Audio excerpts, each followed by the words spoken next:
2 of Chandannagar pandal hopping নিয়ে চলে এলাম। এই নজর কাড়া টেরাকোটা প্যান্ডেলটা দেখো একবার। ক্যামেরা কতটা জাস্টিস করতে পেরেছে জানি না, বাট তোমরা সবাই এটা মানবে যে খুব ভাইব্রেন্ট কালার অলওয়েজ নজর কাড়ে। এই প্যান্ডেলটা সূর্যের আলোতে এত ঝলমল করছে, আর যেহেতু রেড কনসেপ্টের ওপর, তাই ভীষণ ভালো লাগছিল। মহাডাঙ্গা মেন রোড বালক সংঘ জগদ্ধাত্রী পুজো কমিটির প্যান্ডেল এটা। ইনারা টেরাকোটার ওপর যে শিল্পটা তুলে ধরেছেন সেটা এক কথায় অসাধারণ। শ্যান্ডেলিয়ারটা দেখো কি অপূর্ব সুন্দর।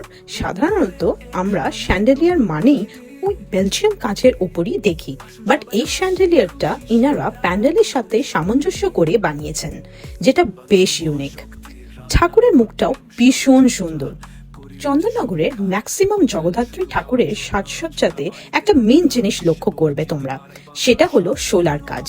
ভালো করে যদি দেখো, মাকে যে শোলার সাজে সাজায়, প্রতিটা শোলার কাজ কিন্তু দৃষ্টি আকর্ষণ করে। আমি বলবো তোমরা যখনই জগদ্ধাত্রী ঠাকুর দেখতে যাবে, ভালো করে মায়ের শোলার সাজটা লক্ষ্য করো, দেখো তোমরাও বুঝতে পারবে। এই প্যান্ডেলটা আমার ভীষণ ভালো লেগেছে, আশা করছি তোমরাও আমার সাথে একমত হবে। আমি কিন্তু ষষ্ঠীর দিনই যা যা ঠাকুর দেখার দেখে নিয়েছি একেবারে। চেষ্টা করছি জগদ্ধাত্রী পুজোর মধ্যেই সব কটা প্যান্ডেল আমি যেগুলো দেখেছি সেইগুলো পোস্ট করতে, যাতে পুজোর মধ্যেই তোমাদের সাথে শেয়ার করতে পারি।